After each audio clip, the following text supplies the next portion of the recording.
Hi guys and welcome back to the Mighty Blues. My name is of course Cameron and welcome back today to another live stream. It is the live game review to Everton's 1-1 draw with Crystal Palace at Goodison Park. It feels like every time we play at Goodison Park we sit down here the day after and we talk about a game that Everton have ultimately not turned up in and ultimately missed out on a massive opportunity, and it's the same again today. Another big opportunity for Everton to gain some points on the sides that are in and around us. Teams like Chelsea who dropped points this weekend, Tottenham dropping points as well, and we just couldn't capitalise on it whatsoever. And it's been the story of our season really. Games that you expect Everton to turn up and win and you expect Everton to turn up and dominate, and we just don't do it whatsoever. In fact, we do quite the opposite, and we ultimately don't turn up at all. Little bit different to the games like Fulham and Burnley yesterday in the sense that we weren't absolutely battered off the park, but still equally, if not more frustrating, the fact that we had about 452 attempts in the first half and still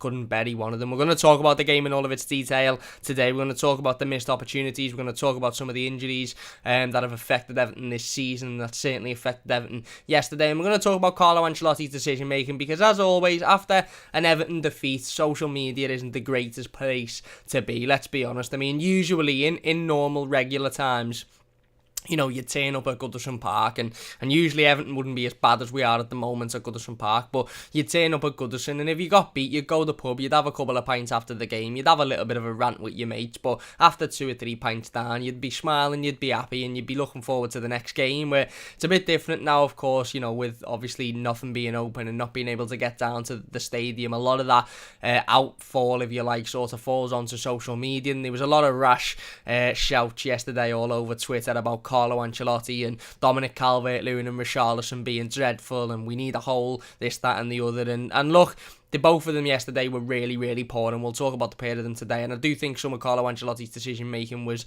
a little bit questionable, certainly the substitutions in which he made. But look, again, you know, it's disappointing.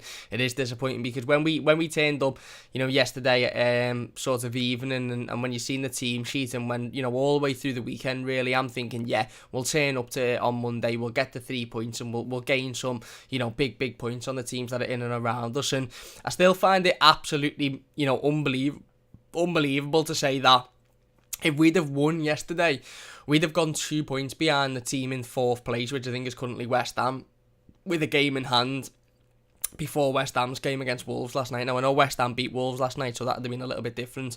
But we've gone 2 points behind the team in 4th with a game in hand. If we would have won our game in hand, we'd have gone into the top 4. Now, that is absolutely mad for me to say, considering the games in which we've lost this season and some of the games in which we've thrown opportunities away.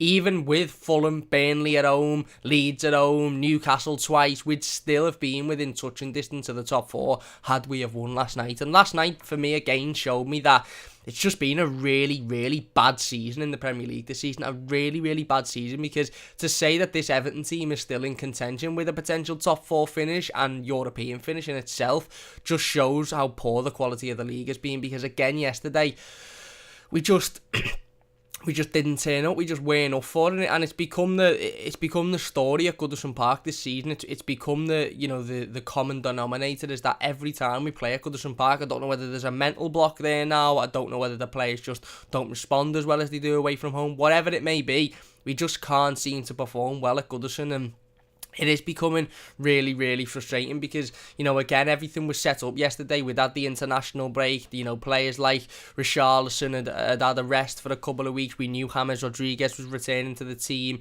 We knew obviously the likes of Michael Keane hadn't gone away with England. The hope was that Alan would be fit and available. We'll talk about him in a second. But ultimately, it was very similar to the outcomes against your Fulhams, your Burnleys,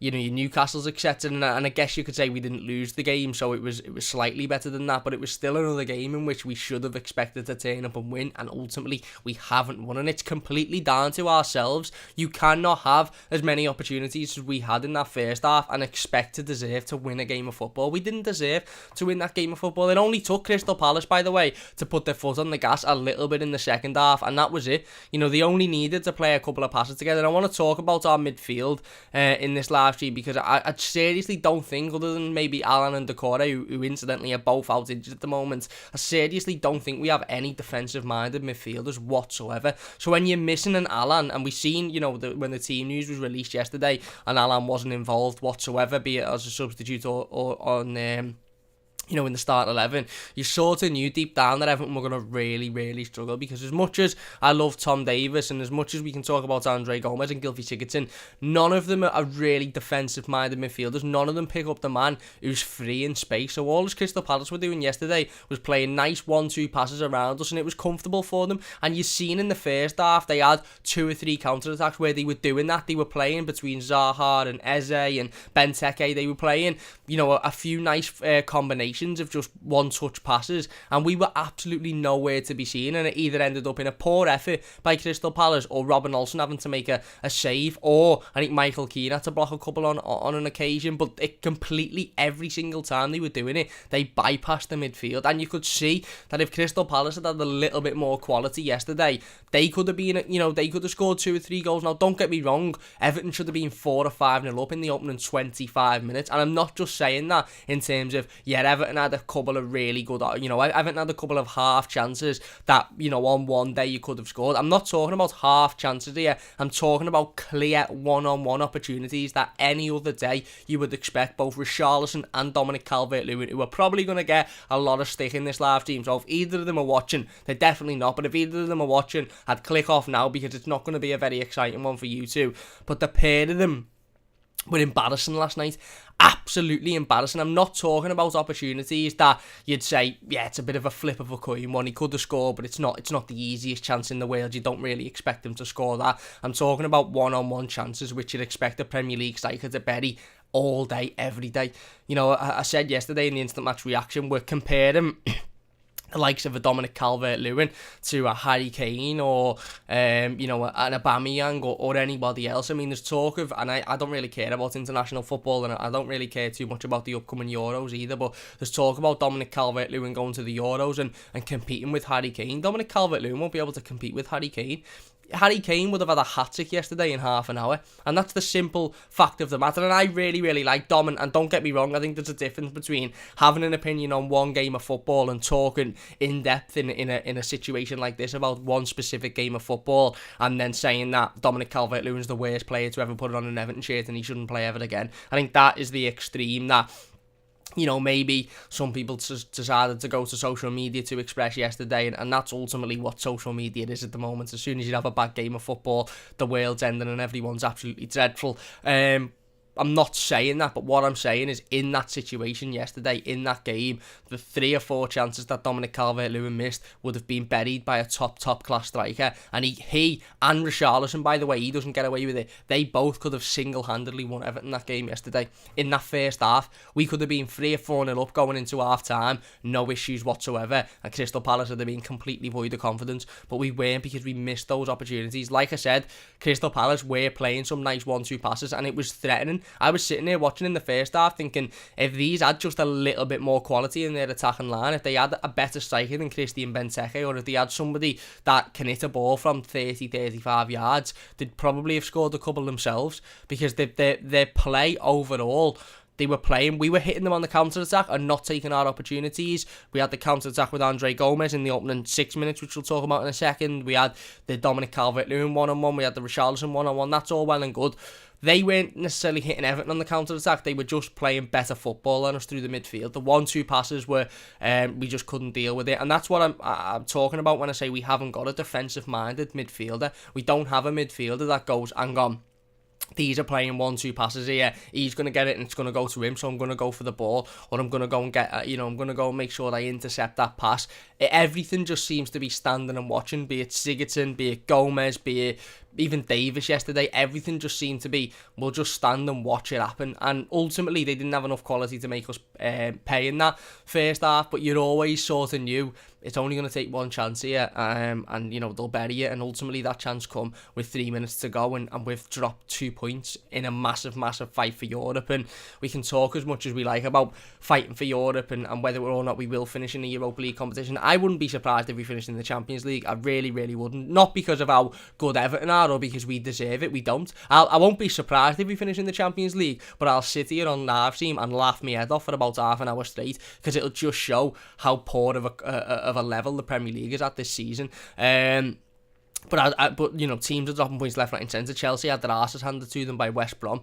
You know, West Brom scored 5 goals against the Chelsea side, who were struggling to, were keeping clean sheets week in, week out. 2 weeks before the international break, and they conceded 5 against a West Brom team who looked destined to go down. So, again, it's a mad season. But like I said yesterday, it was just, again, it was another massive missed opportunity. And honestly, I was sitting there last night and I was thinking about the game, and all I could keep thinking about was the remaining 9 games of last season. You know, when we come back from the lockdown and when we come back from the football being suspended, and we had 9 games left, and there was sort of a mini fight for Europe, but we all sort of conceded quite early on into those 9 games that this squad wasn't good enough to play in Europe, and it was a case of just getting this season, or last season, over with, and then sort of going again in the summer and preparing for this season.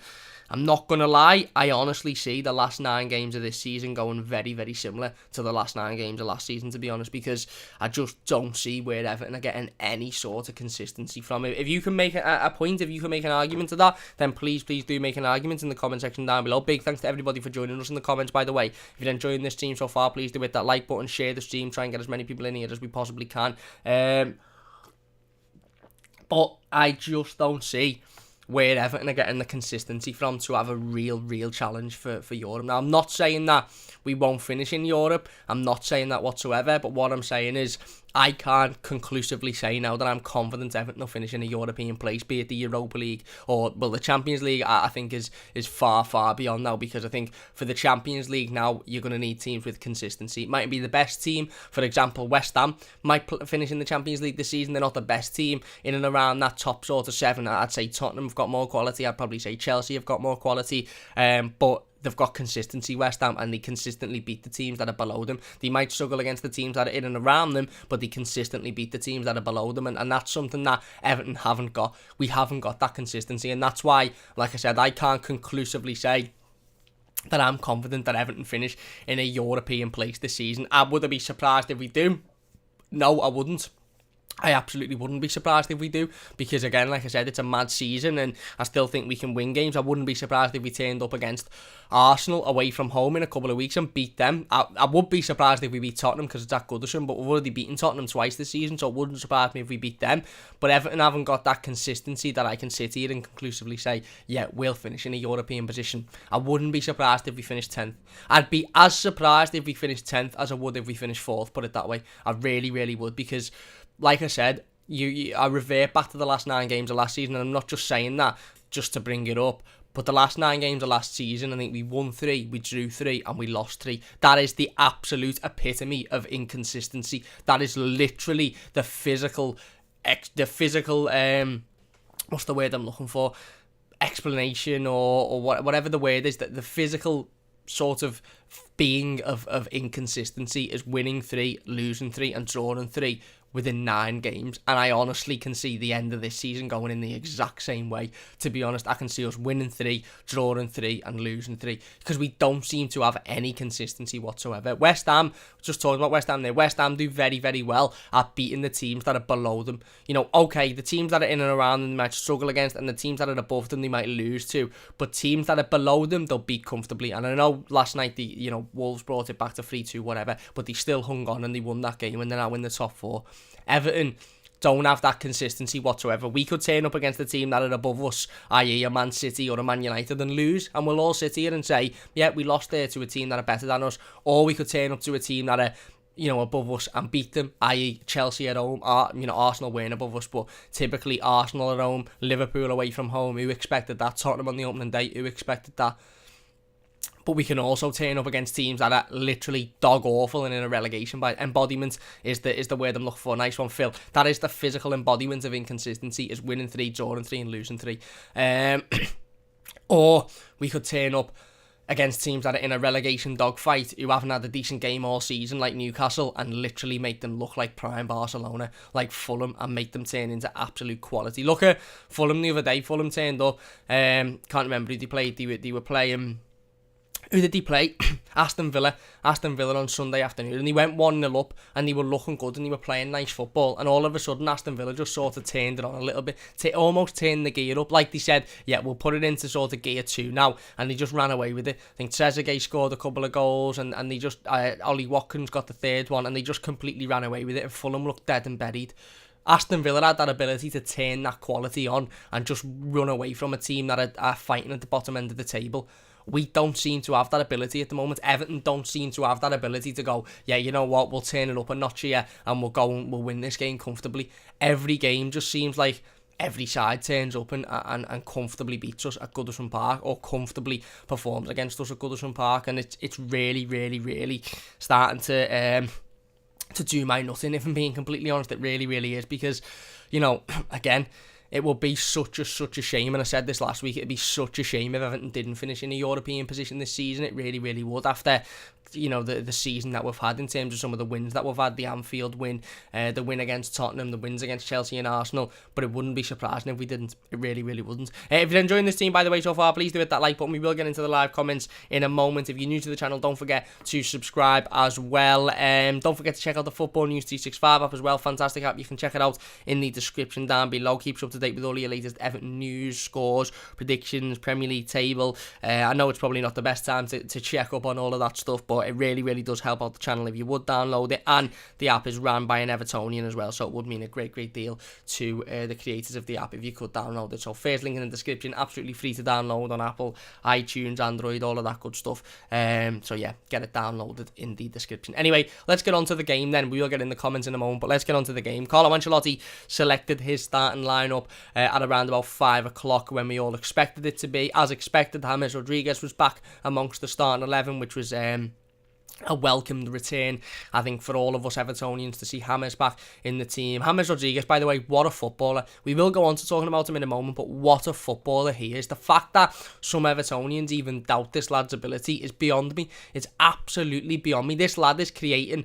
goal-scoring opportunities, or scoring goals, in every game he's playing in an Everton shirt. Another unbelievable goal last night from the off, from first watch and from live, whatever you want to say. That goal looked like a nice finish, a nice comfortable finish. If you haven't watched James Rodriguez's goal back again, and some of you mightn't have, because some of you probably thought after the game, I'm not going and watching the highlights to that, what a load of crap, and I don't blame you, to be honest. But if you haven't watched James Rodriguez's goal back again, go and watch it back. There's literally about 4 or 5 Crystal Palace players stood right in front of him, and he squeezes this ball through the most minimal space whatsoever into the bottom corner. He knows that Gaeta is going to go with his feet rather than his hands, and he's on his weak foot. It's an absolutely unbelievable finish, and we knew that was the quality that James Rodriguez brings to this Everton team, and that's why it was such a welcome return to the starting 11 for him. Carlo went with a backline of Robin Olsen, who obviously returned from injury again. Another welcome return for Robin Olsen. Virginia played really well against Manchester City, but let's be honest, we all wanted Robin Olsen to be in there for his experience and his quality. You had the backline of Luca Dean, Luca Dean, Michael Keane, Yerry Mina, Seamus Coleman, and Mason Holgate. It might have been a back five. I'm not too sure, to be perfectly honest with you. I said in the reaction yesterday, it very much seemed like a back four, where everybody was just playing everywhere, really. There was times when Mason Holgate was at left back and Luca Dean was at left midfield. There was times that Mason was at right back and Seamus was in central midfield. It was just seemed everywhere. It didn't really seem like a back five. There were times in the game when we did revert to a back five, but there were a couple of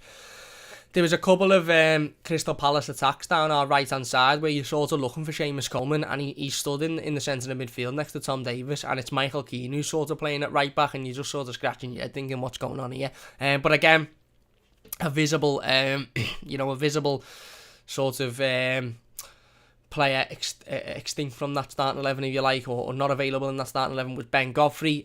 He was only fit to make the bench. Again, little bit frustrating because there's that old-aged footballing shout and tale is that if you're fit enough to make the bench, then you're fit enough to start. And if that's the case, then for me, Ben Godfrey should have been starting yesterday, because he's been our best defender this season, in my opinion, overall. When he's played at left back, when he's played at centre half, when he's played at right back, he's just been our best defender. And again, it obviously, it's very clear he wasn't fit enough to start the game. It's very clear he wasn't fit enough to play from the off, but ultimately he come off the bench and look, he done okay. But again, I was a little bit worried when I seen him on the bench, to be honest with you, because like I said, for me, he's our best defensive player, and he's so commanding as well, and he's such a leader, and I think leadership is something that we talk about quite often on this channel, and the lack of leadership in this Everton squad, and I think that was on show on a couple of occasions yesterday. But anyway, Ben Godfrey was only fit to make the bench. We moved into the midfield. You had Tom Davies in there, Andre Gomez in there, and you had...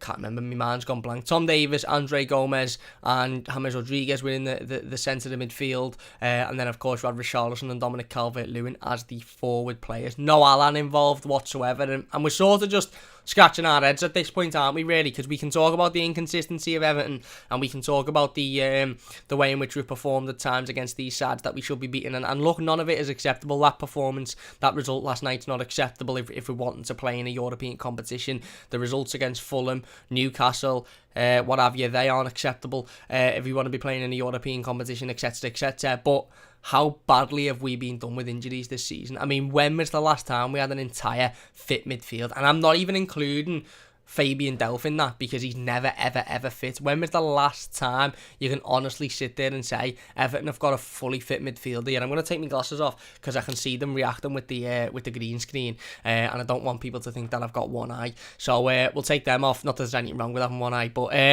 when was the last time we had an entire fit midfield? When was the last time that we had Alan, Decore, Gomez, Sigurdsson, Davis, Gabaman all fit? Well, it's been over a year and a half because Gabaman hasn't been fit. But even taking Gabaman out the situation, when was the last time we had Decore, Alan, Gomez, Davis, Sigurdsson, James all fit?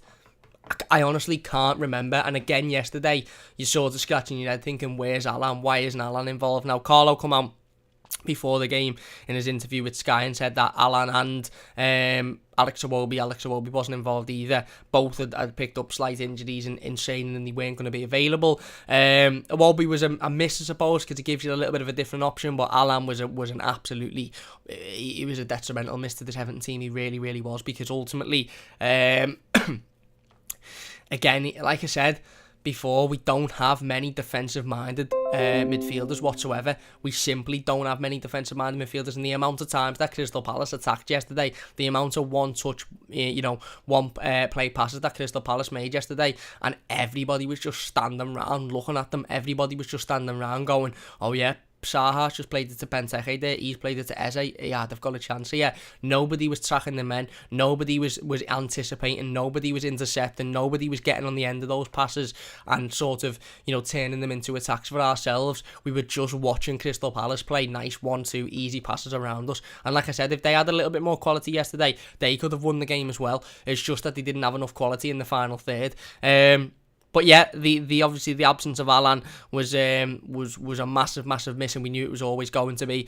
Never mind Abdoulaye Decore, who's been a massive miss for the last 2 or 3 weeks now, and will continue to be a massive miss until he returns. Not having Alan in there either is massive, absolutely massive. It's our entire midfield taken away. By the way, we are practically, with the exception of James, we are practically playing. With the exception of James and Olsen, of course, we were practically playing that game yesterday with last season's entire team. And we can talk about inconsistency, and I mentioned before, and I'll mention it again, last 9 games of last season after lockdown, we won 3, we drawed 3, we lost 3. As Phil says, that's the embodiment of inconsistency. That's the same team near enough that played yesterday, barring James, who scored the goal, and it was a fantastic goal, and Robin Olsen, who made a couple of decent saves, but he wasn't really in the limelight yesterday. I know Ben Godfrey come on, which is brilliant, but ultimately that team that started was the same team as that we seen disappointing us week in, week out last season. And that's where I sort of have a little bit of...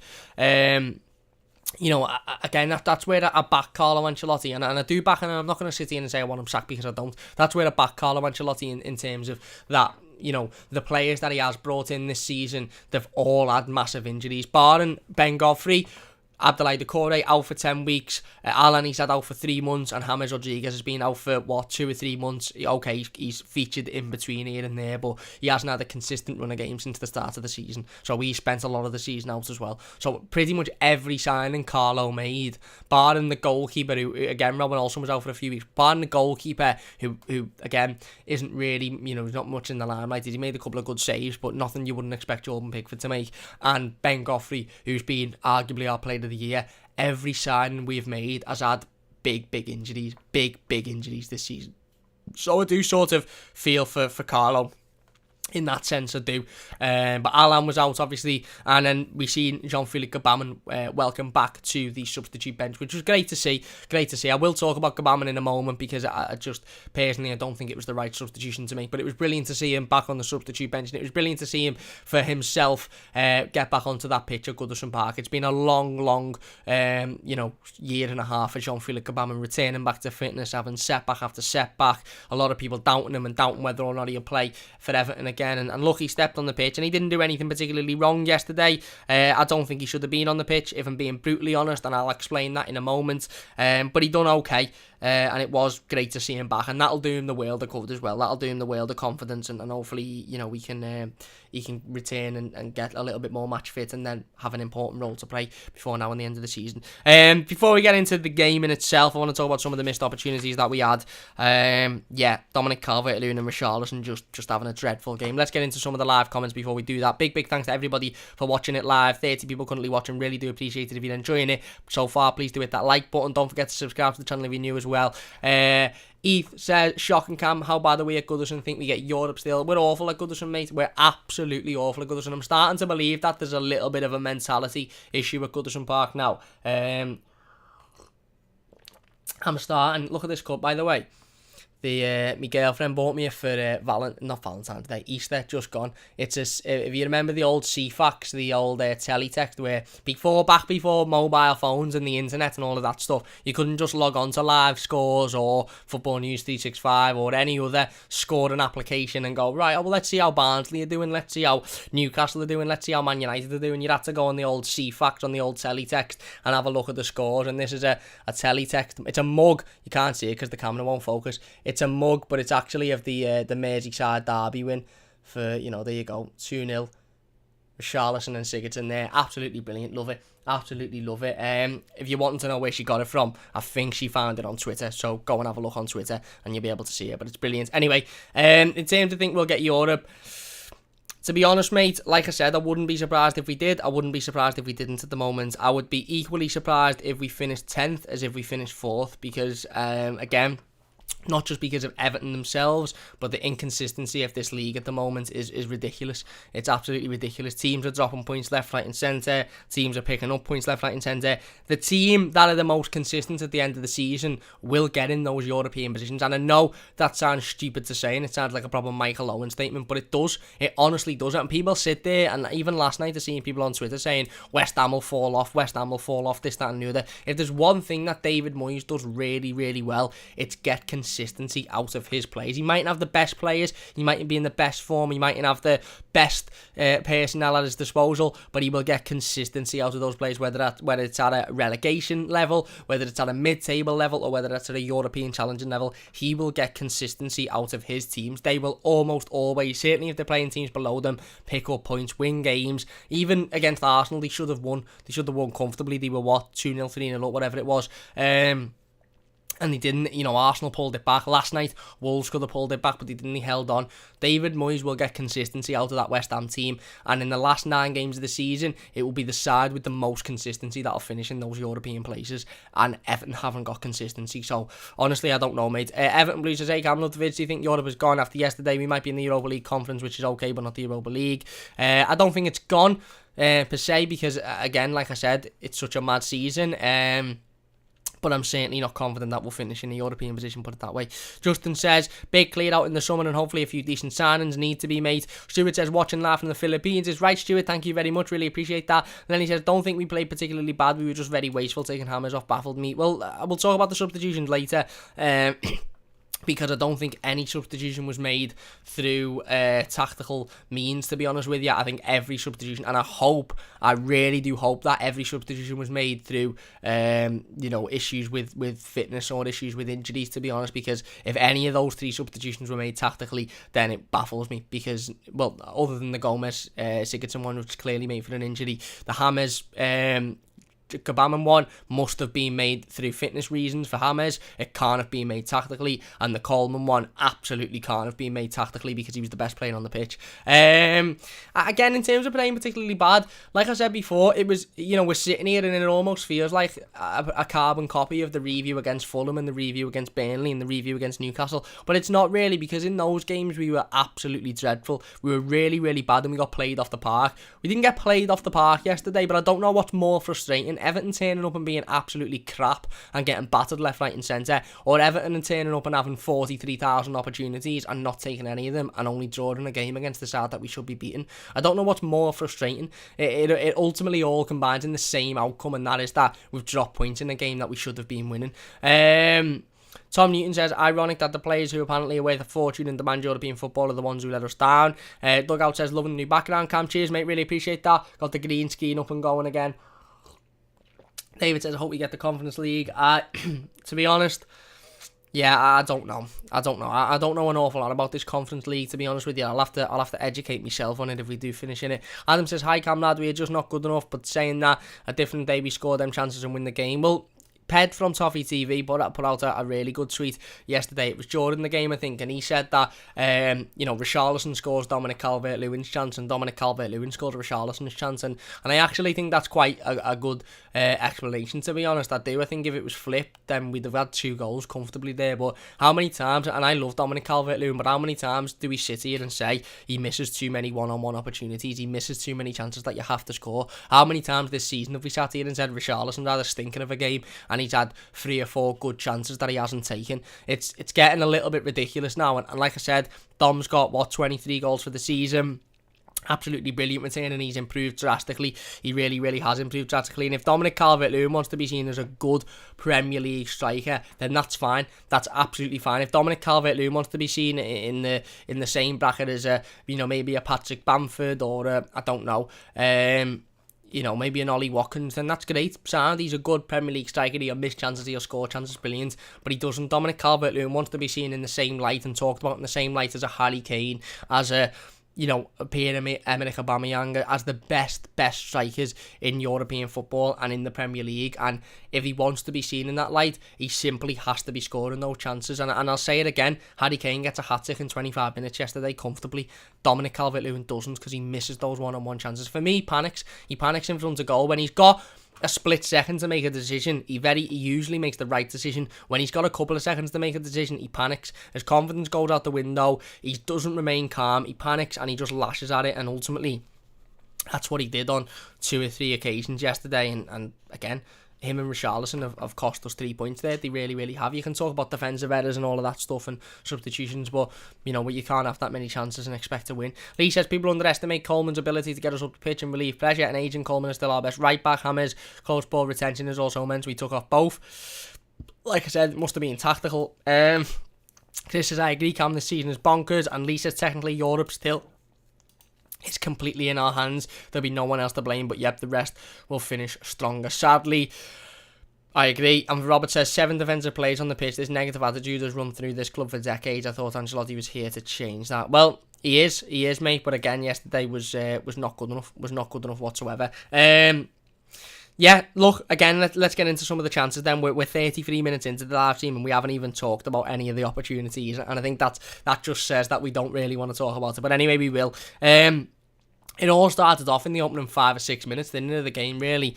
You sort of could have a little bit of a sense of how this game was going to go when Andre Gomez picks the ball off Mijovic in the middle of the park, and he's got absolutely miles and miles and miles of room to run ahead of him. And ultimately, it was a big chance 5 minutes into the game to go 1-0 up and completely knock Crystal Palace's game plan and completely knock Crystal Palace's confidence. Like I said, Gomez catches Milivojevic sleeping. He picks the ball up on the half, just past the halfway point into Palace's half, and it's literally Gomez, Richarlison, Dominic Calvert-Lewin, Milivojevic is tracking behind him, and then you've got one Palace defender on level with Richarlison and Dominic Calvert-Lewin, and we waste it. We absolutely waste it, and that's the story of our season, and it's the story of that game. Is that opportunity is the embodiment of that game. It's dreadful. It's absolutely, it's embarrassing, to be honest. It's embarrassing. I would expect a Sunday League side who have made up of 11 random blokes who hardly know each other and aren't professional footballers to have done better with that situation, because Gomez literally pickpockets Milivojevic in a fantastic area. And this is where we have this conversation constantly about Alex Iwobi and whether Alex Iwobi is good enough and whether Alex Iwobi does enough and whether he's consistent enough and find a ball, this, that, the other. We can say that, and we can say that comfortably. And I know Alex Iwobi isn't the greatest footballer, and I'm not sitting here saying, you know, I'm his biggest fan, etc., etc. I know he needs to improve.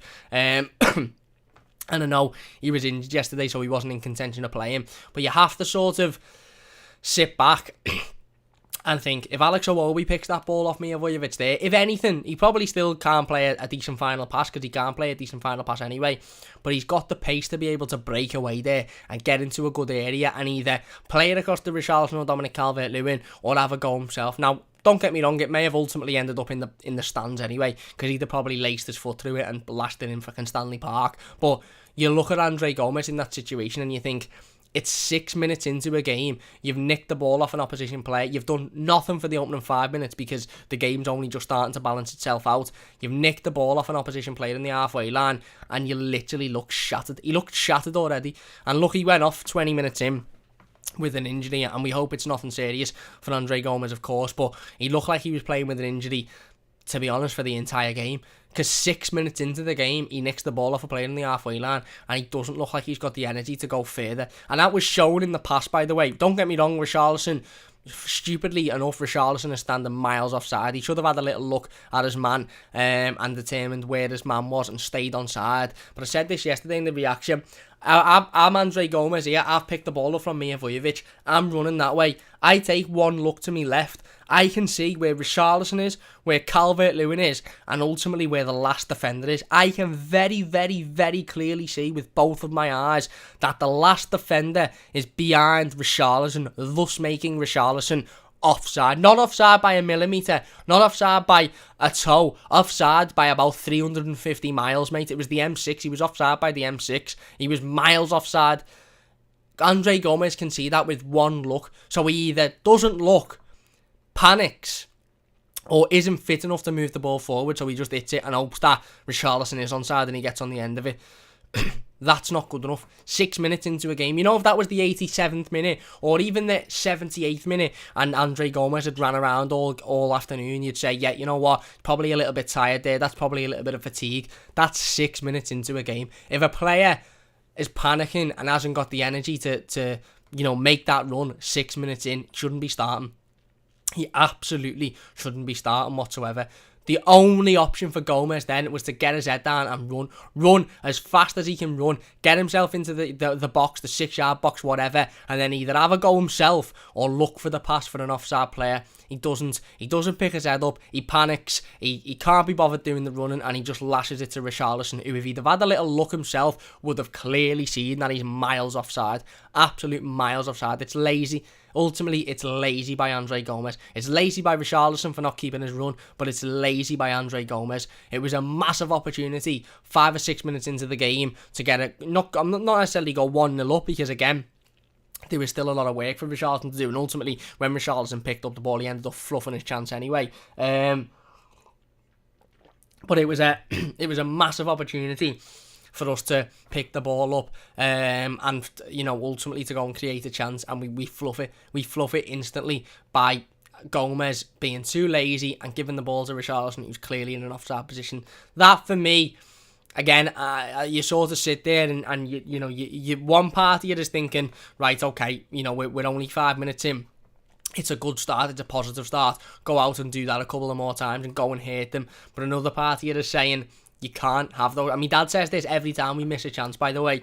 And he's funny, my dad. He doesn't have to make me laugh. We'll sit there and watch the match. And every time a situation like that happens, he says, you simply can't be doing that. You know, even if it's 2 minutes into the game and you're thinking, right, we've got the entire game. This is a good start here. I'm confident. He'll always sit there and say, you can't do that. You can't miss those opportunities. You can't give the ball away that easily. It's poor. It's really, really poor. And ultimately, my dad and a lot of other Evertonians are being proved right again. Those type of opportunities, that chance 5 minutes in, could have won us the game if Gomez had been a little bit more composed, if he'd have been a little bit fitter, if he'd have just looked up and realised, right, Richarlison, even if he'd have lashed it towards Dominic Calvert-Lewin, or he'd have just aimlessly ran forward and knackered himself out 5 minutes in, ultimately, all that he needed to do was look up and he'd have seen Richarlison was offside, and again, he wouldn't have wasted the chance. But he wastes that one. 6 minutes in, you're scratching your head and you're thinking, why? What a big chance, what a big opportunity, gone. Couple of minutes later, this is where I think Crystal Palace started to have a little bit more of the ball, and they started to play those 1-2 passes that you're sort of scratching your head thinking, hang on, what's going on? You know, they're playing round us far too easily. Gomez was nowhere near the play. You know, I think he'd pulled up with an injury at this point, or he was just about to pull up with an injury anyway.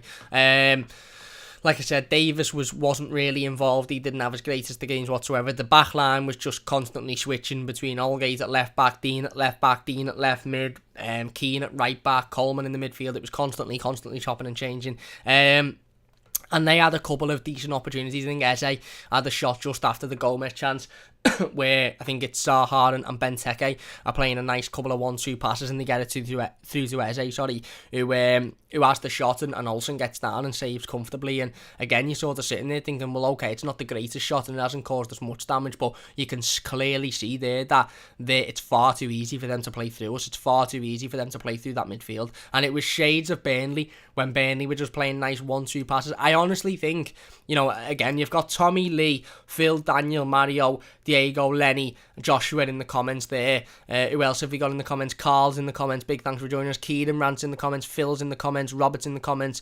I honestly think Dugout Football Channel, Tom's in the comments. Stuart, Justin, Everton Blues, Elliot. I honestly think we could get a team of 11 lads of us in the comment section watching now and myself and pass around Everton. Because it's literally just one touch passes. It's like, it's triangles. It's literally like Piggy in the middle every time you watch Everton trying to defend teams coming at us. It's Piggy in the middle. You've got Sigurdsson or Gomez or James or Davis in that middle, and you just have ping, ping, ping, ping, and they just play it around us. Every team, Burnley, Palace, Chelsea, every team's done it to us this season. Not like we're getting it done by Man City, which you sit there and you go, they're a different level, fair enough. Palace done it yesterday, Burnley done it 2 weeks ago. They just play nice, easy 1-2 passes around us, and they get themselves into good areas. That was another one. Eze gets himself into a good area. He forces Olsen into a save. Anyway, Sky Sports are showing the replay of the Olsen save, and all of a sudden you hear Calvert-Lewin.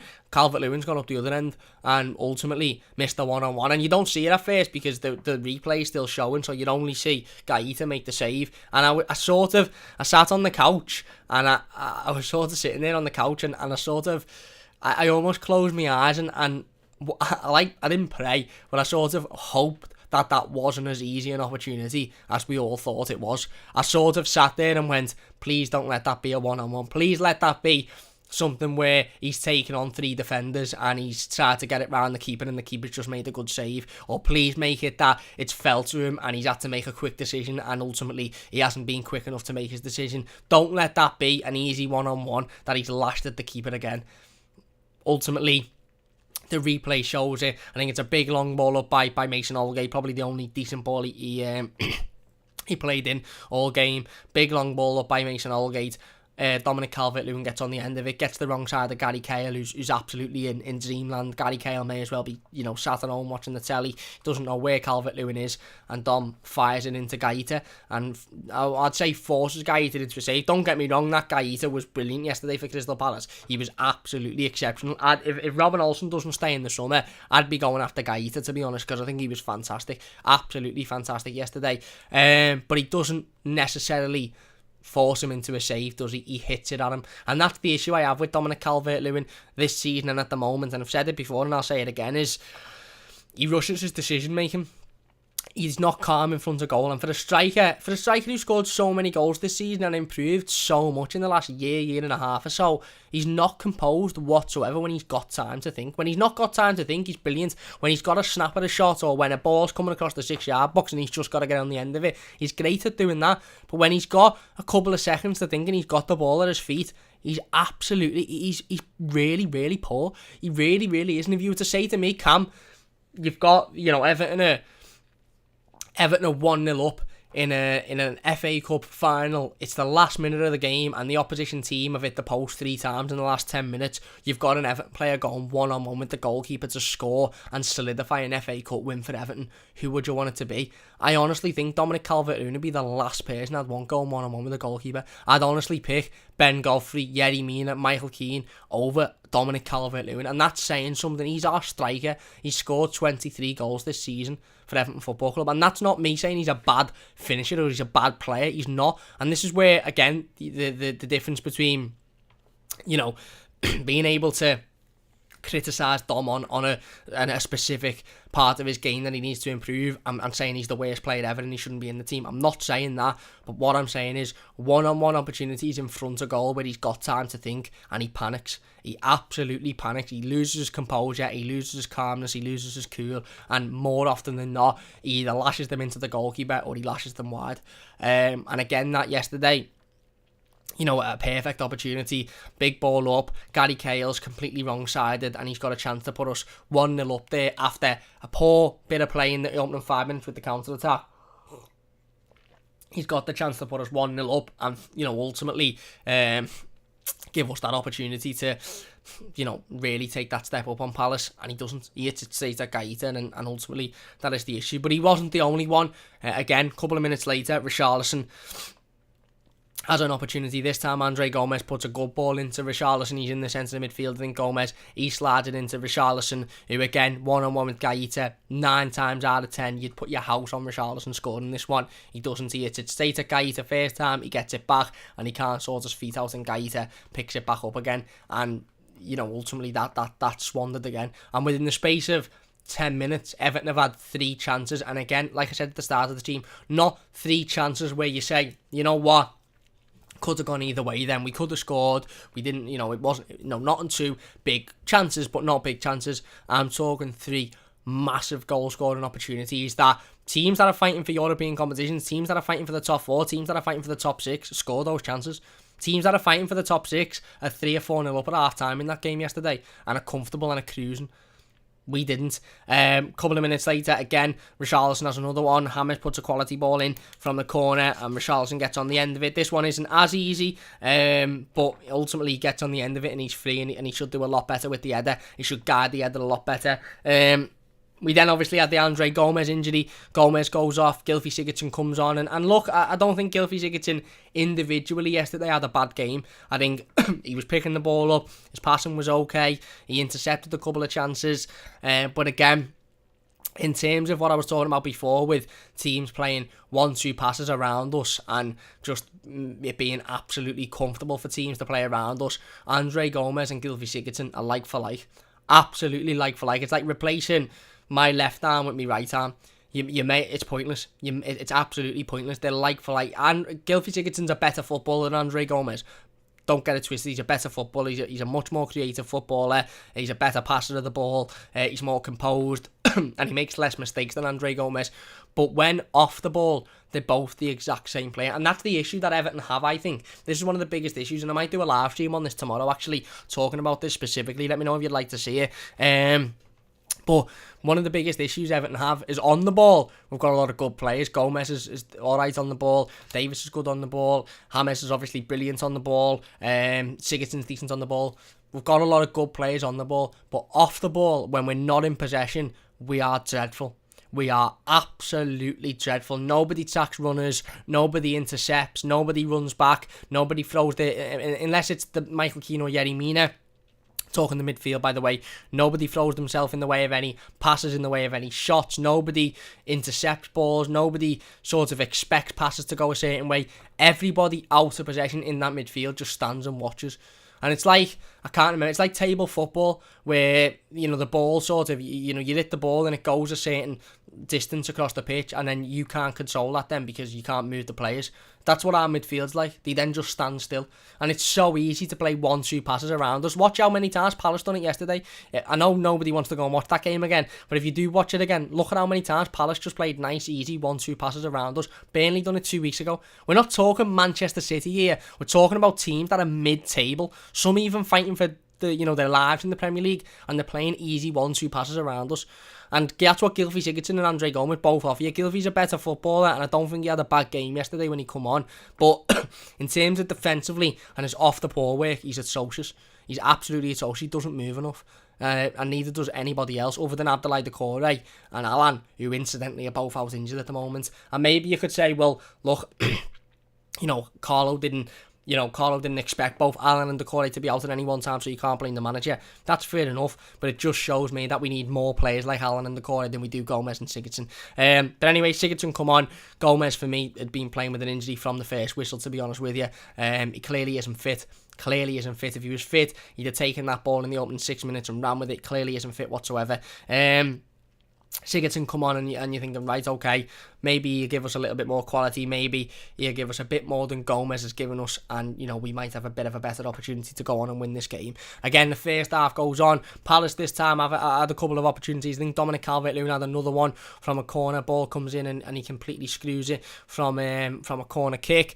And again, we go in at half time now, and you're sort of sitting there thinking, again, awful. Not awful for the same reasons as why the first half against Burnley was awful, or the first half against Fulham was awful, or the first half against Newcastle was awful, but awful for the fact that we should be 3 or 4-0 up. And if we want to be a team that are seriously considered as contending for Champions League, we should have been 2 or 3, 4-0 up at least. Absolutely at least, and we weren't.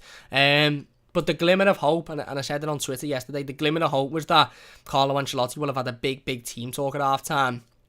And these players would have come out and ultimately would have booked their ideas up a little bit. I suppose if you're enjoying the stream, by the way, so far, please do hit that like button. If you're new to the channel, don't forget to subscribe, share the stream, try and get as many people involved as we possibly can. Hey, we will get back in the live comments in a moment, by the way. But ultimately, you wanted that team talk at half-time from Carlo Ancelotti to wake these players up a little bit, for them to say to these players, that's not good enough. You can't miss those opportunities. You can't miss those one-on-ones. You can't squander those chances. You need to go out and you need to improve. And we come out in the second half, and again, like I said, Crystal Palace was still starting to show that they could play it round us, they could pass it round us. They weren't too uncomfortable at doing that. They didn't have the quality in the final third to really harm us at this point, but they weren't bothered by playing it around us and getting into the right areas, and it almost seemed like they were biding their time a little bit. They were being patient with it. Ultimately, again, Everton come forward. I think we had another opportunity with Dominic Calvert-Lewin where it forced him in the 6-yard box, and again, he just panics, and it's straight to Gaeta. If he'd have took another touch and slotted it underneath the goalkeeper, it'd have been a goal, and we'd have been 1-0 up, and ultimately it'd have won us the game, but he doesn't. It was very similar to the one in the first half, very similar to the one, was it against Leeds, maybe a few weeks back, where he just panics and he just hits it straight to the goalkeeper. And then we finally get the breakthrough. Richarlison and Luka Dean playing a nice couple of passes on the left-hand side. Before we go into that, I've just forgotten, it's just come into my mind. Before I forget, let's talk about the free kick situation. I don't want to talk too much on it because it wasn't a big deal. Let's put it this way. Richarlison was never scored on that free kick. If you don't know what I'm talking about, there was a situation where I think Richarlison won a free kick on the edge of the box for us. It was in the first half, I think. And James went and stood around it. Sigurdsson went and stood around it. Dean went and stood around it. And Richarlison sort of picked the ball up and said, I'm taking it. And didn't listen to anybody else. Now, a couple of issues I have with this situation. One is that you knew that Richarlison wasn't scoring because he hasn't scored a free kick for Everton in his career, for me. Doesn't take many free kicks, and he hasn't scored many in his career. Now, he might have been full of confidence. He might have been, I've got a good feeling about this, let me take it. And that's fine. And I didn't have any particular issue with Richarlison taking the free kick. I had an issue, and this is going to sound a bit mad, and you might disagree with this massively. But and I actually think, barring this situation, he was man of the match by a mile, and I don't think it's particularly fair to mark him down or to criticise him specifically on this situation. But I actually blame I don't blame, but I think Seamus Coleman needs to do a lot more, to be honest. I really, really do. Seamus Coleman is the captain of this team, the captain of this club, and you've got 3 or 4 players arguing over who wants to take a free kick, and Seamus Coleman nowhere to be seen. Now, I love Seamus. I think he's great, and I think he was brilliant yesterday, and I'm not by any stretch of the imagination criticising him or trying to find an excuse to criticise him. He was great. He was man of the match in an Everton shirt. Seamus Coleman could have absolutely nullified that situation within 5 seconds by going over, and maybe he didn't see it. Maybe, you know, he might have an interview after the game, or maybe if I had the chance to sit down and speak to him, he'd say, to be honest, Cam, I didn't see the argument. I just thought they were all standing around it as a tactic. I didn't know they were arguing about it, and that's fair enough. But if he did know, it would have took him 2 seconds at that to go over, pick the ball up and pass it to one player. Pass the ball to one player, give the ball to one player. And I've said this numerous times before, I say it every week, and I'll say it near enough on every live stream. When James Rodriguez is on that pitch in an Everton shirt, nobody else should be taking dead ball situations, be it corners, be it free kicks. Penalties are a little bit different because obviously you've got Sigurdsson. Any corner and free kick, whilst James Rodriguez is on that pitch, should be taken by James Rodriguez. He's the best deliverer of a ball at this club. Every corner he takes is almost perfect. It goes on somebody's head or it's flashed across a dangerous area. I couldn't sit here and tell you how many times Gylfi Sigurdsson's wasted corners, how many times Luca Dean's wasted corners, how many times anybody else has wasted the corner. And don't get me wrong, James has probably played a couple of bad corners this season. But 9 times out of 10, every time the ball leaves James Rodriguez's boot, it's accurate and it's either on somebody's head or it's in a dangerous area, be it a free kick or be it a corner. Whilst James Rodriguez is on that pitch for Everton, he takes every dead ball situation. Penalties, maybe a little bit different because Sigurdsson's the designated penalty taker and he's very good at taking penalties, whatever, fair enough, you know, it is what it is. But certainly corners and free kicks, it's James Rodriguez. And like I said, it would have taken Seamus Coleman 2 milliseconds to go over, pick that ball up, give it to James and say to Richarlison, look, if you want to act like a child, you act like a child, but you're not taking it because we've got a world-class footballer there who's got a left foot like God, and even his right foot, has proven 5 or 10 minutes later when he scored the opening goal, is absolutely fantastic. So you're not taking it, he's taking it. Even say to Gylfi Sigurdsson, go away, you're not taking it, James is taking it. But he didn't. He either watched the situation or he didn't know what was going on. But Seamus Coleman, as the captain, should have gone over and take control of that and pick the ball up and say, no, you 3 move away, he's taking it because he's the best player to take it. Or Sigurdsson's taking it because he was given the role in training by the manager or whatever. Whoever's given the role, take it. Or even go over and say to the other 3, look, if Richarlison's confident, let him have that confidence. Don't stand around and let them argue and embarrass themselves, because you knew there was only one outcome to that situation, and that was, be it Sigurdsson, be it Dean, be it Richarlison, the ball was going over the bar. Absolutely over. It was never, ever going in. It never does go in those situations. It never does go in. I remember Morales taking a ball off of Leighton Baines for the penalty and there being a 2-minute argument and he missed the penalty. I remember Ross Barkley doing the same. I remember Romelu Lukaku doing it. It never, ever works. It always ends up in a wasted opportunity, and then the person who's had an argument looks like a bit of a knob. And that's what happened yesterday. And Seamus Coleman could have gone over, and like I said, he should have picked the ball up and give it to James, but he could have even given it to Richarlison and said to the other 3, move out the way, he wants the chance, he wants to prove himself, let him have it. But he didn't. He stood round and they all argued like children for 35 seconds, 40 seconds, and it ended in nothing. Absolutely nothing. And again,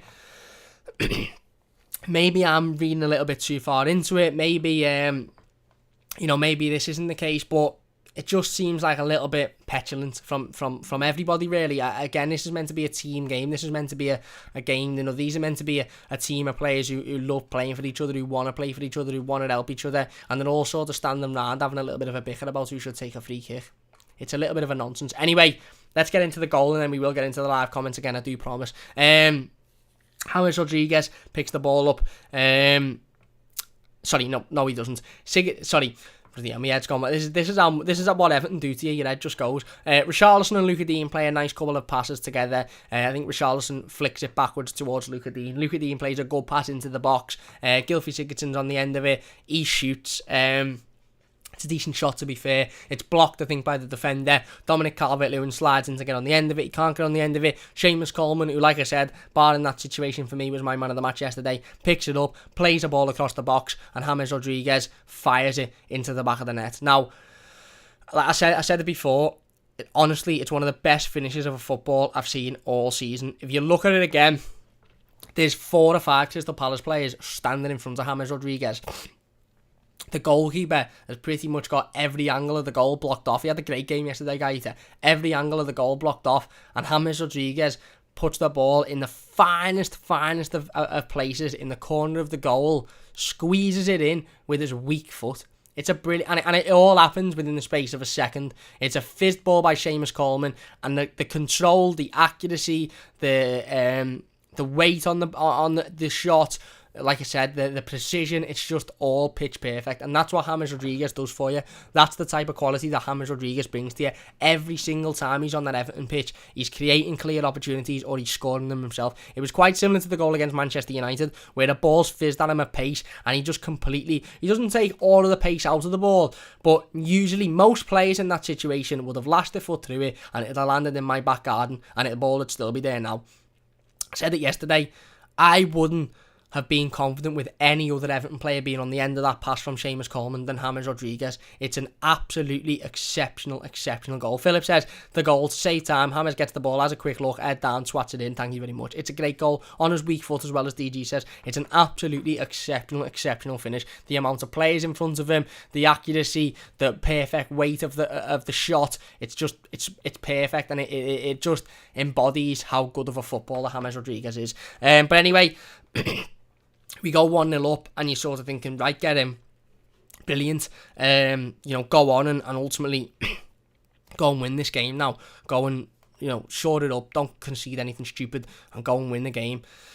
And then we all know what happened from then, didn't we? We'll talk about the subs in a second. Let's get into the live comments then before we do go on to talking about the subs. And then we will talk about Batshuayi's equaliser. And ultimately, what is another wasted chance before we finish up. Kieran says, hey Cam, what's happening, Kieran? He says, terrible performance, can't believe we missed so many chances.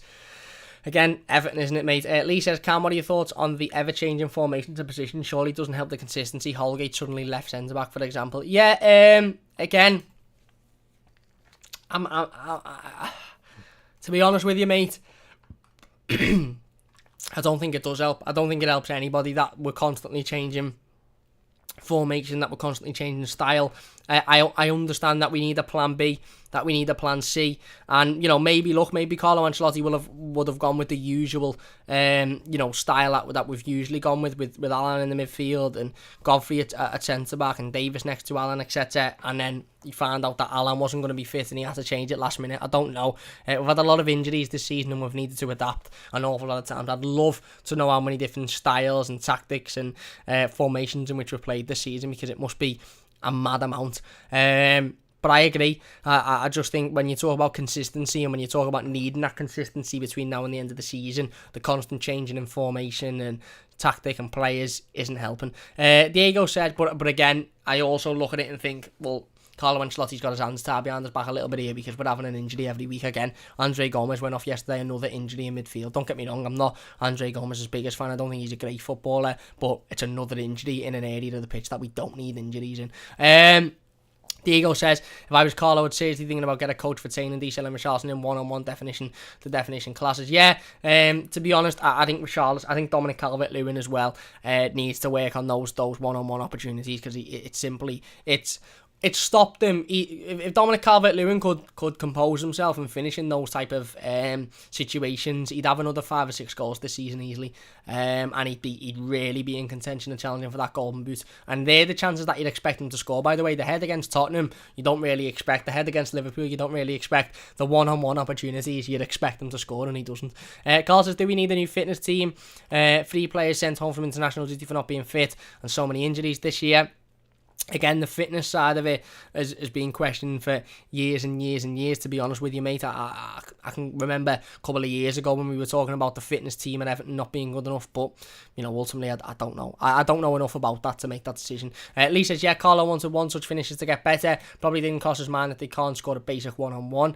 Yeah, well, there you go. I think he would have expected everybody to be able to score on one-on-one, but a lot of work to be done in pre-season, that's for sure. Lee says too, Carl, a few international managers have questioned why our players have so many recurring injuries. McCarthy was one of them. Philip says, I'm not bothered about Europe. I'm still fuming form like that and will be even more of a lack and stuff. It's truly pathetic. Fair enough. Daniel says it won't be as good when he's confident that Wolves game is sort of different player. Mario says, why won't Ancelotti use Josh King after he's hired him? Well, we'll talk about Josh King in a moment because then he says he was a panic buy. Diego says, if you check the previous games, you'll notice that Andre Gomes is usually one of the most dangerous players for the opposition team. I want to talk about Josh King when we talk about the substitutions, to be honest with you, because again, why he didn't come on yesterday baffles me a little bit. Joshua says King is trash. Carl says I'm crap. Daniel says we don't cope well with the pressure when teams come at us. Caden says put me at centre back. Joshua says if people forgot that Ancelotti only brought 2 players in, Alan and James, and then it was the club with the Corey and Godfrey. Give Ancelotti the summer, then judge him next season. Yeah, I don't want him. Look, I think there was a lot of hot-headed opinions last night on social media, and that's expected. We'd lost the game, the emotion was high, and that's understandable. But I certainly don't want, and I don't think the majority of Evertonians would want Carlo Ancelotti sacked. I mean, Everton have had a very good season for a number of reasons this season. The derby win, the 7 games on the bounce, the goals in which you scored, being able to defend, the players in which we brought in. Do we need to improve? Yes, we do. Is it good enough at the moment? No, it's not. But again, it's a 3-4 year project with Ancelotti and we're only a year in, so I don't think that's even a discussion point at the moment. Daniel says maybe the best form of our defence for us to attack potentially. Albie says Calvert-Lewin doesn't deserve to be on number 9. Daniel says he does. He just needs to work on his finishing. I agree. Philip says, did you hear someone deep into injury time screaming at them to get forward? It was very loud. I didn't, mate, but I'm not surprised, to be honest, because again we were pushing for a winner and we weren't really pushing, were we? DJ says being poor at that all season, only good in the box. Joshua says the time I knew you would drop points is when Richarlison took the free kick and argued with his teammate. Daniel says, do you think we'll qualify for this Conference League? I hope not, to be honest. Phil says, yeah, that free kick argument was very worrying. It was a little worrying, sorry. Just says depends on who wins the EFL Cup and the FA Cup. Where do we finish? Philip says it's time we quit the misplaced loyalty towards certain players. DCL is clearly not good enough. We desperately need a class striker. Fair enough, Phil, fair enough. We will get back in the comments in a moment, by the way. Let's get into the substitutions then for last night. Carlo Ancelotti making another further 2 substitutions after Andre Gomes went off with injury again. No issues really with the Gomez substitution. You can't really do much about it. He's had an injury and he had to go off. The other 2, however, I have slight issues with. Now, obviously, the 2 players leaving the pitch, James and Coleman, for me, were our best 2 players. James Rodriguez with the goal, which was an exceptional finish, and Seamus Coleman, for me, who was the best player in an Everton shirt yesterday. Did roll back the years for large parts of that game. If you're enjoying, by the way, please do hit that like button. Don't forget to subscribe, share the stream as well. It means a great deal to me. But Seamus did roll back the years for a large part of yesterday. Getting back, defensive work, winning the ball back, getting forward. The pass for the goal is exceptional. But ultimately, like I said, the pair of them going off, for me, it had to be fitness reasons. It had to be for reasons that they were both not fit enough to compete for 90 minutes. I know Carlo talked about the James substitution after the game, and he said that he felt a little bit tired and he didn't want to risk him, and he wants James to be 100% for the Brighton game on Monday rather than risk him for the last 10 or 15 minutes and then him being, 60-70% for Brighton, which is quite understandable. And the Coleman one, I can only assume was again through fitness issues or stamina issues, because there's not a chance that Seamus Coleman come off tactically yesterday. Not a chance. Even though Ben Godfrey come on for him, who again, I love Ben Godfrey and I think he should have been playing, he should have come on. There's not a chance that Seamus Coleman was the one defender that Carlo Ancelotti decided to take off for tactical reasons yesterday. Not a chance. I'm not having it because he was the best player on the pitch in an Everton shirt, and he was the best defender on the pitch in an Everton shirt. Obviously, Ben Godfrey come on, no big issue with that. I think Seamus coming off changed the game, but again, you have to look at it both ways. Okay, we can sit here and say Carlo shouldn't have taken Seamus Coleman off, but you have to sort of think, well, did he have his hands tied behind his back a little bit with Seamus Coleman sort of breathing out of his arse, looking over to the bench saying, I'm knackered, I need to come off? you'd have to look at that. Again, no issue with Ben Godfrey coming on. Thought he'd done okay in the last 10 or 15 minutes of the game. Didn't really have an awful lot to do. The other substitution, James Rodriguez coming off for Gbamin. Sorry. Firstly, and I want to say this,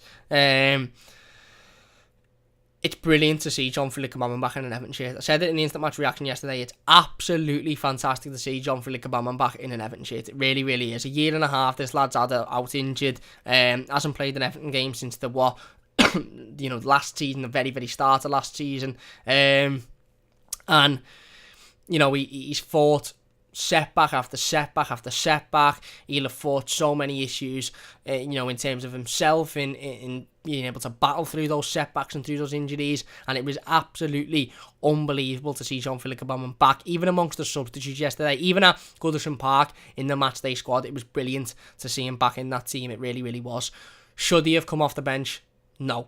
He shouldn't. And that's not me saying he done anything wrong, by the way. Before anybody jumps on it, I'm not saying Jean-Philippe Gbamin done anything wrong yesterday. I don't think he did. I think he performed quite well. He ultimately, again, he didn't have an awful lot to do. I think he won the ball back a couple of times. He didn't do anything wrong. Was that the right time to bring him on? No. Put it this way. Forget it being Gbamin and him being out for nearly 600 days. Was that the right game to bring on a lad who's been out for a year and a half and has got no match fitness whatsoever in a game where we are 1-0 up against the side that are chasing an equaliser, when we're so bad at home? We've got an awful home record and we just need to get the 3 points. Is it the right time to bring on a lad who's got no match fitness whatsoever and has been out for a year and a half? It's not for me. And you can say, well, Carlo sort of had his hands tied behind his back a little bit. He wanted to make a defensive move and we had nobody else to bring on. And that's fine.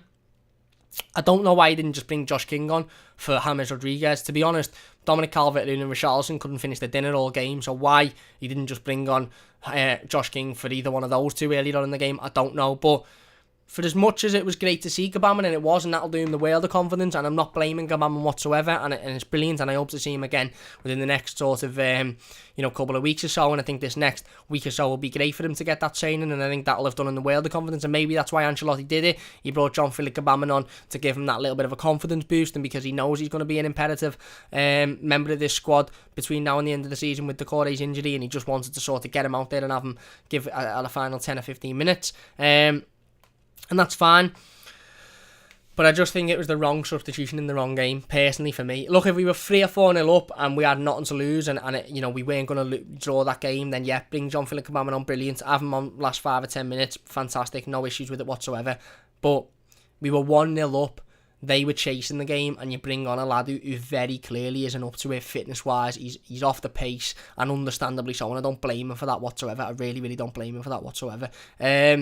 If I'm being mega, mega harsh, if you watch Crystal Palace's goal back, Gbamin's standing there on his own, doing what Sigurdsson does, doing what Gomez does, doing what Davis done all game, and that's practically watching Crystal Palace just playing around us. And again, I'm not blaming Gbamin, and I'm not saying it's bad that he come on. It's brilliant. It was brilliant to see him come back on, and it's fantastic to see him, to see him get those minutes and to actually see him make his return after nearly 600 days, and it was a positive. Ultimately, yesterday, when all's said and done, and you take away the game, and you take away the result, just as a human being, it was amazing to see John-Philip Gbamin make his return and ultimately, get some minutes on the pitch, and that'll do him the world of good confidence-wise, and it'll do him the world of good in terms of, his recovery and ultimately is knowing that he's got a part to play in this Everton side.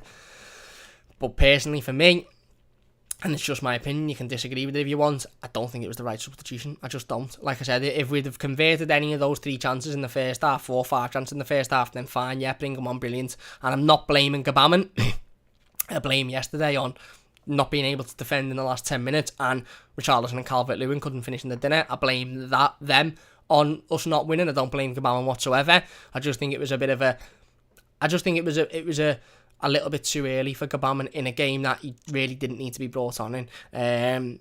But that's just my opinion. Ultimately, that's just my opinion. And yeah, like I said, just to end the substitutions, look, it was brilliant to see him back. It was.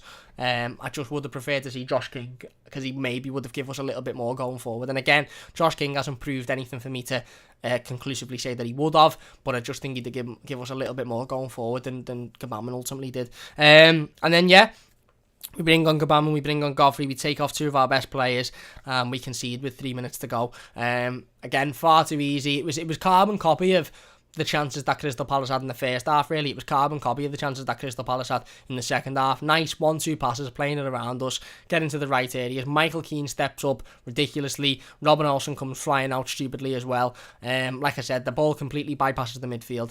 Completely bypasses Gbamin, Davis, Sigurdsson, just all may as well have been sat in ours watching the game on the couch, because they just completely bypassed them. And Michy Batshuayi, who'd come on at this point, gets in a dangerous area, and he's a goal scorer. Look, whatever you think of Michy Batshuayi, whether you think he's good enough or not, he's a goal scorer. And he done yesterday in one opportunity, after being on the pitch for 6 or 7 minutes, what Dominic Calvert-Lewin and Richarlison couldn't do in 90 minutes with 6 opportunities, 4 or 5 opportunities each. And that's that. And I'm not saying that Michy Batshuayi is a better striker than Dominic Calvert-Lewin or a better striker than Richarlison, but I'm saying that sometimes in those situations you just need somebody who's going to put the ball in the back of the net, and we don't really seem to have that at the moment. We have good strikers, we have good goal scorers. We've got James there, who was brilliant yesterday and scored, but in terms of our strikers, our forwards, we don't seem to have anybody who the ball will fall to with 5 minutes to go, and they'll just get that winner, or they'll get that equaliser. And I know Dom done it against Man United, but that was a snapshot situation. I'm talking one-on-one situations when they're played in. If that was Dominic Calvert-Lewin up the other end, I wouldn't have put money on him scoring. I really wouldn't. And yeah, Batshuayi gets through comfortably, plays it through the mid. I think it's Zaha plays it through the midfield, gets it to Batshuayi, makes it 1-1, and that's it. 3 points gone, wasted. We take a point from a game that we should have won comfortably. And again, you're scratching your head thinking another wasted opportunity, and another. Ultimately, it wasn't a defeat, but it felt very much like a defeat. It really did feel very much like a defeat. And yeah. What can you do, eh? What can you do? It's typical Everton, really, isn't it? It's typical Everton through and through. But like I said before, if you miss those chances, if you're missing 5, 6, 7 clear goal scoring chances in the first half, you don't deserve to go on and score and win the game ultimately.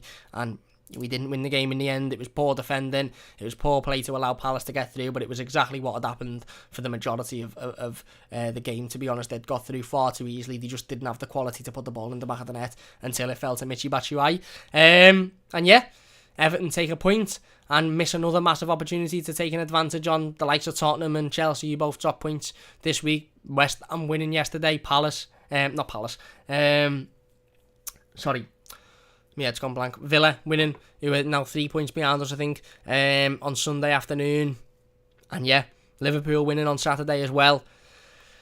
Where do we go from here? Can anybody see us getting any type of consistency between now and the end of the season? Because I really, really can't, to be honest with you. Let's get back in the live comments then before we finish up. If you have enjoyed it, please do hit that like button. It does only take a second. If you're new to the channel, don't forget to subscribe as well. Share the live stream. Try and get as many people involved as we possibly can. That would mean an absolutely great deal to me. And yeah, let us know your thoughts in the live comments. If you're watching the YouTube video, give your thoughts in the comment section down below as well. Albie says, yeah, we need a better forward who can one-on-one with a keeper and a defender. I agree. DJ says, facts on DCL. People checked goals, and he said he was the best Everton player. But all of his goals were big chances provided by teammates, not solo goals. Always hard foots the ball as well. Philip says, honestly, I like the lad, but he's just not good enough. Albie says, if DCL cannot dribble and take on the opposition, then we should think about getting a different striker. Andy says, we need a right back, another midfielder like Grealish, a pacey winger, and we need an out-and-out goal scorer, Cam. DCL doesn't take enough of his chances. Fair enough. Philip says, still don't think Richarlison would let Seamus take the ball off him. Petulant child. Well, again, he'd have had no choice because Seamus Coleman's the captain, and that's the captain's decision, isn't it? Joshua said we don't need midfielders, we have Alan, Decore and Gbamin. Well, let's wait and see Gbamin and how ultimately he improves this team, because, yeah. Andy says, wouldn't bother me if we saw Richie, his attitude is disgusting. Albie agrees with that. Daniel says that position of the free kick was the exact position that James scored against Leicester. Eugene says, I'm not too sure what's going on there, Eugene. Philip says, Hammers walked away shaking his head. I thought free kick and corner takers were decided on in the dressing room. Wasn't just facts. Yeah, again, they should have been. You know, that decision should have been made before the game or at that time via Seamus Coleman, like I said. Eugene says, James Rodriguez should have stayed on the pitch. Andy says, we need more than 3 midfielders, Joshua, if we want to progress. If they're injured, we're knackered, which is what happens now. Alan and Decore both injured, and we struggled massively yesterday. Philip says, the goal to save time, well, we talked about that one before. DJ says, on a speaker foot. Abby says, does anyone think this team gets Europe? Seems the fairest option. I can't imagine us in the Europa League. Sorry, I can't imagine us in the UCL. Again, I'd be as surprised if we finished in the Champions League as I would if we finished 10th. And that's not very surprised. And that's not because of saying Everton are good enough to finish in the Champions League. That's saying how mad this season has been, to be honest with you, so far. Andy says we won't get Europe. Spurs and Liverpool and West Ham will finish above us. Joshua says, have everybody forgot this season? All you need to do is win 5 games and we're back in it. Do you see us winning 5 of the last 9? I don't. Daniel says West Ham have stuck with one thing and kept at it this season. We need to do that. Albie says West Ham will get Europe. We won't. TD says regardless of what people think of Carlo's tactics, when players miss chances like that, they're not winning. It's the players' fault. I agree completely. The players have to take responsibility for that. Yesterday, they had the chances to win the game and they didn't. Jane says we're finishing 8th. Joshua says I think Gomez injury changed the game plan. Gomez was dreadful when he was on the pitch, to be fair. David says I think we need 2 right backs. Phil says they'll both get injured. Chris says we missed the legs of the core. We do, Chris. Joshua Ancelotti said it'd be up to Kabam with either to buy a midfield in the summer, so I'm guessing if Kabam doesn't perform, he's out the club. Well, again, I think we'll buy a midfielder anyway, to be honest. And it says big summer for us. Carlo will know what we need and who he doesn't want spot on.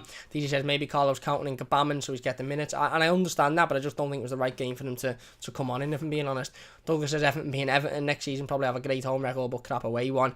Wouldn't surprise me, mate. Philip says, regarding the summer, we're totally reliant on Mr. Machete blowing another 200 million. I'm sure Mr. Usmanov is hovering around. Hope he gets involved, but will they trust Carlo? Big question. Philip says, anyone know what XG we ended up with? Must have been high. I think it was 2 point something, and theirs was 1 point something. Maybe 2.1 and theirs was 1.2. Joshua says, it's so sad that we need James, Decore and Allen in our squad just to have a chance to win. And he says, I think we miss out on Europe. Cam 8 for me, Liverpool, Spurs, and West Ham will finish above us. And Keaton says, big summer inbound. Can't disagree with anything anybody said there, to be honest. I agree with everything. But yeah, look, another disappointing result, another disappointing performance, different to the ones against Fulham and Burnley, but ultimately still ended up in Everton not winning the game and missing out on another big key opportunity. And yeah, I suppose we just have to pick ourselves up and go again against Brighton. Am I confident in that game? No, I'm not. But we'll all be sat here next Monday cheering on the Blues anyway. So, look, I think what I would say before we go is I think there was a lot of a lot of angry takes on social media yesterday, and that's fair enough because ultimately it wasn't good enough yesterday and we need to improve. But let's just get this season over with. It's been a mad season. We've been dreadful at Goodison. Hopefully next season we'll be back at Goodison. The fans will be back. But let's just get this season over with and look forward to what's another big summer. Arguably bigger than the last summer. In fact, definitely bigger than last summer. So, yeah, another disappointing result. We just pick ourselves up and go again, I suppose. But not good enough again. Anyway, we'll finish it up there then. If you have enjoyed this live stream, please do hit that like button. It does only take a second if you're new to the channel. Don't forget to subscribe as well. We'll be back tomorrow, hopefully, with another live stream. We'll sit down and talk about maybe the midfield, maybe some transfer rumours. Who knows? We'll sit down and talk about something anyway. So don't forget to join us for that one. Really do appreciate everybody for getting involved in the live comments. It means a massive amount to me. If you're new to the channel, don't forget to subscribe. If you're watching a YouTube video, leave your thoughts in the comment section down below. And we'll get involved with as many of them as we possibly can. Anyway, big thanks for watching. Look, another disappointing result, but it is what it is. Philip says, sorry to be a downer, it's just shit. It is. And Joshua says, we can dream about Dybala. Right, we can, but it's never happening. And Kieran says, great team. Cheers, Kieran. Big thanks for watching. If you've enjoyed it, leave a like. Don't forget to subscribe if you are new. We'll be back tomorrow. And yeah, Everton, never fail to let us down. Big thanks for watching, and we'll see you soon.